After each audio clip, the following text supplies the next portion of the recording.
Tole nagaaniif jaalalli waaqayyoo nama hundumaatiif iddoo jirtan haala keessa jirtan hundumaatti isiniif haa ta'u. Waaqayyoo har'as dubbii isaa nu barsiisaa. Mee akkuma yeroo darbe har'as sagalee waaqayyoo keessaati waan gabaabaa walii wajjin hin dhageenya akka waaqayyoon nutti dubbatuuf yaada keenyaan waaqayyoon hin kadhanna. Gooftaa galanneef ulfinni guddaan siif haa ta'u. Ati amanamaadha, tolaadha, jiraataa danda'a waaqayyo waaqa hundumaa dandeessu. Kunoo obboloonni koo bakka jiranitti, biyya jiranitti, haala keessa jiran hundumaatti yaa waaqayyo gooftaa dubbii kee kana akka dhaga'anii ittiin jabaataniif yaa waaqayyo gooftaa hafuurri qulqulluun hubannaan dubbii keetii maqaa Yesuus Kiristoosiin iddoo isaan jiranitti isaaniif haa baay'atu, isaaniif haa ibsu, isaanitti haa dubbatu. Maqaa ilma keessa jaallatamaa Yesuus Kiristoosiin ameen. Waaqayyo haa ulfina guutuu galata guutuu haa fudhatu. Sagalee waaqayyoo keessaati macaafa kakuu moofaa seera ba'uu boqonnaa 14 lakkoofsa 1 kaastanii guutummaatti dubbifachuu dandeessu. Seerri ba'uu kun walumaa gala isaa seera sabni Israa'el garbummaa waggaa 430 biyya Gibxii keessa ture keessaati. Waaqayyo kakuu abboota isaanii yaadatee miidhama saba kanaa argee, imimmaan saba kanaa argee, cunqurfama miidhama gadi qabama yeroo dheeraadhaa booddee baratti waaqayyo gooftaan saba kana yaadatee biyya Gibxii keessaati, biyya abdii isaaniif galetti, biyya kakuu isaaniif galetti baasuu barbaade jechuudha. Seera ba'uu kun seera sabni kun biyya sana keessaa ba'anii deemsa eegalanii gara kakuutti qajeelanii jechuudha. Kanaafi guutummaan seera ba'uu isa kana haasa'a jechuudha. Gaafa seera ba'uu kana boqonnaa 14 lakkoofsa 1 kaastanii gaafa dhuftan immoo iddoo itti sabni Israa'el biyya kana keessaati erga waaqayyo isaan gargaare karaa nama isaan hin yaadne, karaa nama hin jiraatama dhamee yaadamne jiraate, lafan jiraatama dhamee yaadamnetti nama jiraate, nama isaaniif immoo waan gaarii utuu inni yaadu, waan gaarii utuu inni hojjetu, waan gaarii utuu inni godhu sabni kun irratti ka'uudhaan ari'atanii biyya sana keessaati baasan karaa Musee waaqayyo gooftaan biyya sana keessaati isaan baase. Museen utunni waan gaarii hojjetu, utunni immoo bara ijoolleen dhalatanii guddanne keessa waaqayyo isa gargaaree mana mootiitti deeggarsa intala mootiidhaan waaqayyo isa guddisee, utunni saba sanaaf qabsaa, utunni saba sanaaf inaafu gaaf tokko Musee ari'anii biyya sanaa baasanii biyya biraatti dhaqee ammas galaa ta'e utunni jiraatuuti waaqayyo karaa nama kanaa saba kana baasuu jaallate jechuudha. Museen dhaqee biyya kanaati saba kana gaafa fuudhee ba'u deemsa eegalan jechuudha. Rukuttaa adabbii baay'ee booddee saba Israa'el kana loltuun Fari'oon, mootiin Fari'oon, mootiin biyya Gibxii saba Israa'el gadhiise jechuudha. Fuudhee ba'ee gaafa dhaqee utuu deemaa jiraniiti galaana diimaa tokko bukkee ga'aniiti. Galaanni diimaa kun galaana guddaadha. Humna namaan daakuudhaan, riqicha buufachuudhaan kan ce'uu danda'an miti. Sanatti ba'an dingata. Waan hin yaadin, waan hin dhagayin itti ba'ani. Rakkina hin dhagayin, haala ulfaataa hin dhagayin kan quba hin qabnetti dhaqanii ba'ani. Gaafa isaan dhaqanii galaana kana bukkee buufatanii taa'anii Musee irratti waaqayyo irratti gungumuu yaadda'uu jechoota gurguddaa jechoota garaagaraa dubbachuu jalqaban sabni Israa'el kun. Utuu isaan waa'ee isa kanaatiif yaadda'anii ammas wanti lammeeffaa kan isaan quba hin qabne duuba isaaniirraani loltuun Fari'oon inni isaan nu bira hafeera, rukkutameera, jiileera, sichi nu duukaa hin dhufu jedhanii waa'ee isaatiif abdii kutatanii inni isaan sokkan, inni isaan deemsa isaanii eegalanii inni gadhiisuu hin barbaanne, inni hafee biraa hafuu hin barbaanne ammas loltoota isaa ciccimoo gurguddoof jajjaboo fudhateeti. Ammas mootiin Fari'oon loltoota isaa fudhateeti saba Israa'eliin hordofe. Dhufee utuu isaan galaana bukkee buufatanii taa'aniiti saba kana qaqqabe, irraan ba'ee dhufe. Egaa boqonnaa 14 lakkoofsa 1 kaastanii gaafa dubbifattan keessumaati lakkoofsa 10 irratti sagalee waaqayyoo nan dubbisa akkas jedha. Ba'uu boqonnaa 14 lakkoofsa 10 irratti akkas jedha. Yeroo mootichi isaanitti dhiyaate Israa'eloonni ol ilaalanii kunoo warri Gibxii booddee isaaniitiin isaan hordofaa akka dhufan argan. Yommus Israa'eloonni guddaa sodaatanii gara waaqayyootti in iyyani. Haleluuyaa. Guddaa sodaatanii maal godhanii? Gara waaqayyootti iyyani. Duubarraan ammas ol ilaalaniiti loltuu Fari'oon of dudduubatti argani. Fuulduraan galaana diimaadha. Kana gidduu cinqii kana gidduu rakkina kana gidduu dhiphina kana gidduu jiru sabni Israa'el. Waaqayyoo waaqarraa hin arga. Galanni isaaf haa ta'u. Utuu isaan kana gidduu jiraniiti Museedhaan waaqayyo sagalee ergeeti. Maaliif raafamtu? Maaliif dhiphattu? Uleen si harka jira. Ulee kana galaana kanarra buuse. Halkan utubaa biddaatiin guyyaa utubaa duumessaatiin saba kana gargaaree geggeessaa jira Waaqayyo. Cimina irree isaa isa jabaatiin saba Israa'eliin geggeessaa jira Waaqayyo. Amma sabni kun galaana kana ce'anitti loltuu Fariyoon isa dhufee isaan irraan dhangala'uuf jedhu kana Waaqayyo da'ootti godhe. Duumessaan haguuge Waaqayyo. Isaaniif immoo ulee kana gaafa Museen irra buusu hin ce'ani.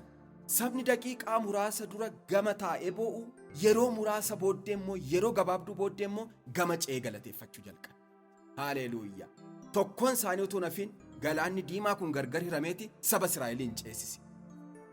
Akkuma isaan ce'anitti hin ceena saba kana hin finna sabni kun ba'ee nu harkaa ba'uu hin qabu.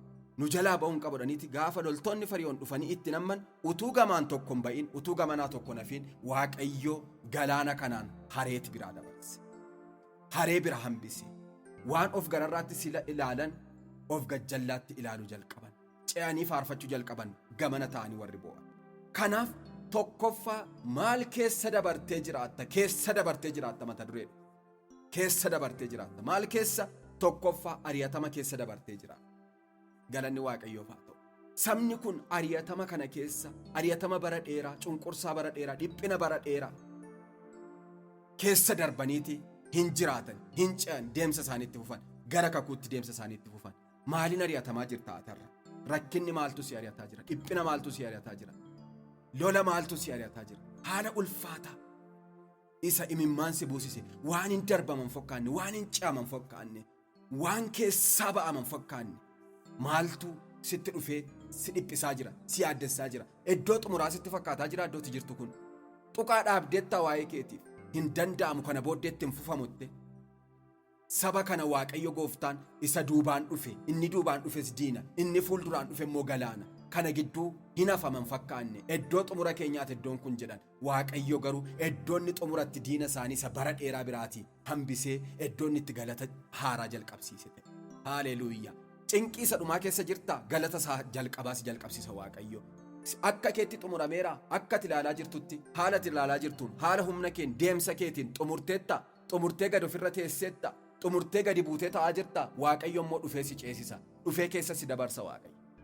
Irraa maksee si dabarsu Waaqayyo keessa si dabarsa. Rakkina ati ilaalte sodaattu kana, haala ati ilaalte sodaattu kana, inni duuba keetti akka si hin qabanneef, akka si hin qaqqabneef Waaqayyo daangaatti kaa'a. Isa fuuldura kee immoo waan si hin dabarsine sana, waan ati darbuudhaaf humna isaa hin qabne sana, waan ati sodaattu sana Waaqayyo keessa si dabarsuudhaaf kunoo irreensaa isa jabaa akkasiiti. Kunoo namaa birmachuunsaa isa jabaa akkasiiti. Keessa si dabarsa Waaqayyo. Maaltu si ari'ataa jira? Keessa si dabarsa Waaqayyo. Waan hin darbaman fakkaanne keessa si dabarsa Waaqayyo. Amani duwwaa, gara Waaqayyo ilaali duwwaa, isatti iyyi duwwaa, iyyi kee lafan bu'u, imimmaan kee lafan bu'u. Sin irraanfatu Waaqayyo, sin dhiisu Waaqayyo. Cinqii isa dhumaa keessatti sii dhufa Waaqayyo. Lafa firri sin qaqqabnetti sii dhufa Waaqayyo. Lafa riyyaan sin qaqqabnetti, lafa qarshiidhaan obbaasuu hin dandeenyetti, lafa humna keen ba'uu hin dandeenyetti si qaqqaba Waaqayyo, si baasa Waaqayyo. Amma libsuu jaatti si jijjiira Waaqayyo, butee si baasa Waaqayyo.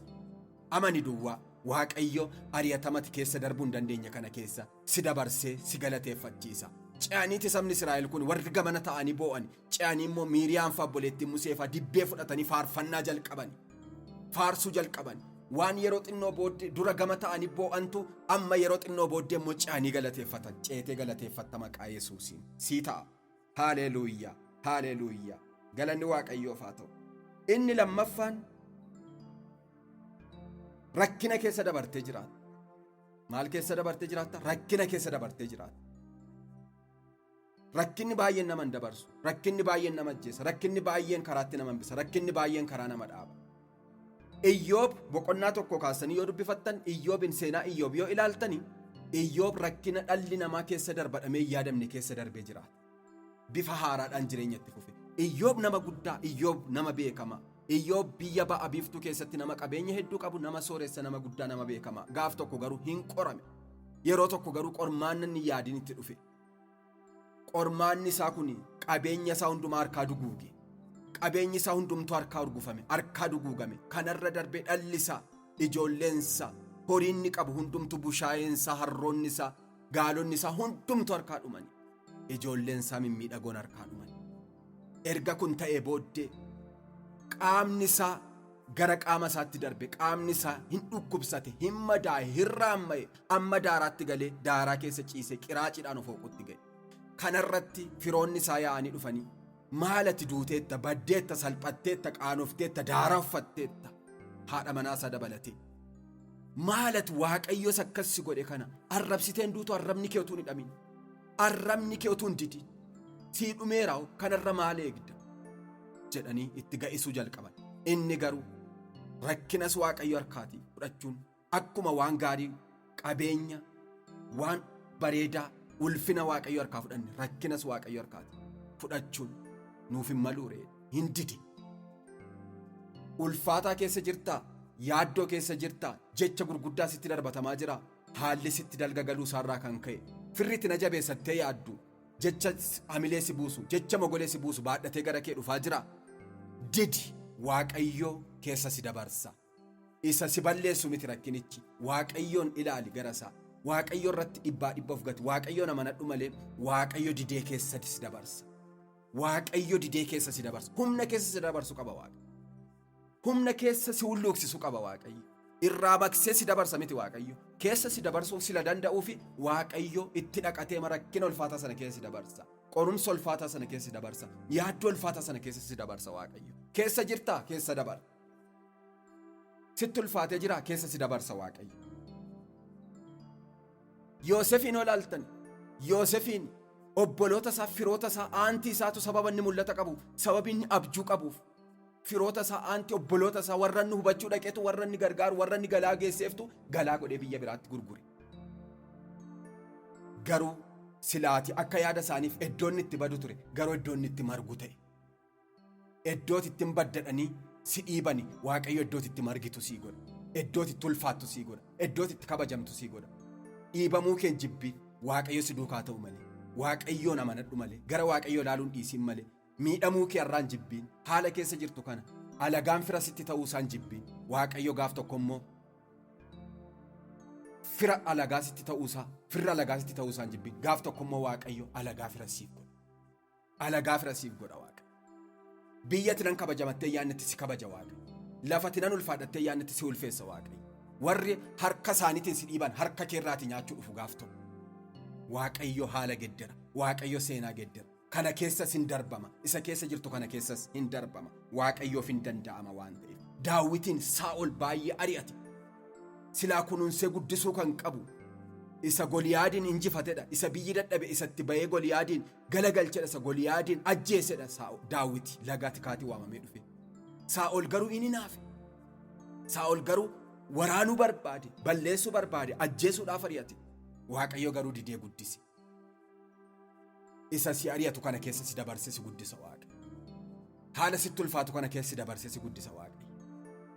Galanni Waaqayyoof haa ta'u. Waan akka galaanaa sitti haa dhufu, waan akka biddaa sitti haa dhufu, rakkinni ulfaataaniif sodaachisaa yaaddessaan sitti haa dhufu, Waaqayyo didee keessa si dabarsee si jiraachisa.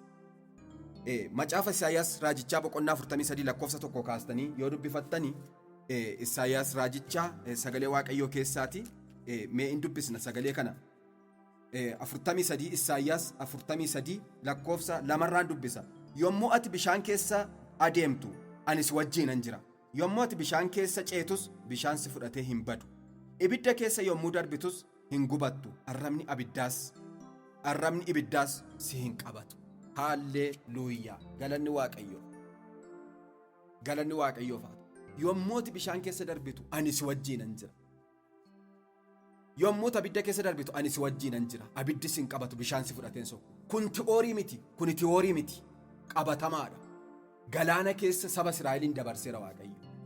Macaafni keenya kun macaafa qabatamaa waan dhugaa Waaqayyo hojjete qabatee jirudha macaafni keenya. Malee ti'oorii miti. Waan sirriidha. Macaafni keenya macaafa sirrii macaafa hojii Waaqayyo mul'isudha. Macaafa hojii Waaqayyo hojjete nutti beeksise.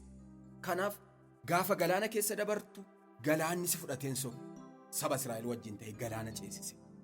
Gaafa abidda keessa dabartu abiddi si hin gubu. Daani'el faa Misiraaq Sidiraaq Abdinaagoo abidda oolcheera Waaqayyo. Abiddi hin gubne. Abiddi si hin qabatu abiddi si hin gubu hin gubatto dheera. Oolcheera Waaqayyo. Sirriidha Waaqayyo. Sagalee Waaqayyo sirriidha. Har'as wanta ati na fudhatee darbattu kun si fudhateen darbu. Waaqayyo si wajjin jira. Kana duwwaa amani Waaqayyo si dabarsa. nan gubadha as keessa tanafa waan itti yaaddoftu kana keessatti si nambisu Waaqayyo akka warqiitti si qoree ilaalee Waaqayyo yoo qorumsa akka warqii baachuu hin dandeessa ta'e yoo qorumsa ulfaata akka warqii si godhu baachuu hin dandeessa ta'e Waaqayyo gooftaan akka warqiitti qorumsa guddaa si qoreeti Waaqayyo warqii godhee si mul'isa. Warqiin gaafa qoramee darbu gaafa dhoqqee keessaa fuudhamee waan keessa darbu qabu hundumaa keessa darbu hundumatu barbaada hundumatu ittiin miidhaga hundumatu ittiin ulfaata iddoo ulfinaa taa'a iddoo ulfinaa iddoo mul'atu ta'a. Akka warqiitti qoramuu hin dandeessa taanaan Waaqayyo akka warqiitti si qoreeti warqii godhee si mul'isa. Hin dandeessu taanaan immoo akka meetiitti si qoreeti meetii godhee si mul'isa. Waaqayyo si gargaara waan ta'eef jiraachuu kee barbaada waan ta'eef akka naasaattis qorumsa xinnoo dandeessa taanaan qorumsa xinnoo sanas si qoree Waaqayyo gooftaan jireenya ulfina xinnoo ofitti si hambisuu barbaada Waaqayyo. Kanaaf qorumsa ammati dandeessuun si ilaaleeti Waaqayyo gooftaani ammati baachuu dandeessu waan daangaa darbe sin qoru waan ta'eef waan humna kee waliidhaan sin qoru waan ta'eef Waaqayyo amma humna keetii si qoreeti ittiin si mul'iseeti ittiin ulfina sirraa argata. Kanaaf Waaqayyo keessa dabarsee nama jiraachisa. Waaqayyo ari'atama keessa jirtu rakkina keessa jirtu wallaansoo keessa jirtu haala ulfaataa keessa jirtu bakkati keessa jirtu sanatti Waaqayyo si bira jira. Biyyati jirtu sanatti Waaqayyo si bira jira. Keessa darbitaa yaaddayin hin sodaatin waan ulfaataa kana keessa inni si dabarsu Waaqayyo si wajjin jira. Harki Waaqayyo si bira jira. Harki Waaqayyo si gargaara. Humna keef inni hin danda'amne amani Waaqayyoof wanti hundumtuu nama amaneefis wanti hundumtuu hin danda'a. Waaqayyo si gargaara. Waaqayyo dubbii dhageenyee nuuf haa eebbisu. In galateeffanna isa nutti dubbate Waaqayyo.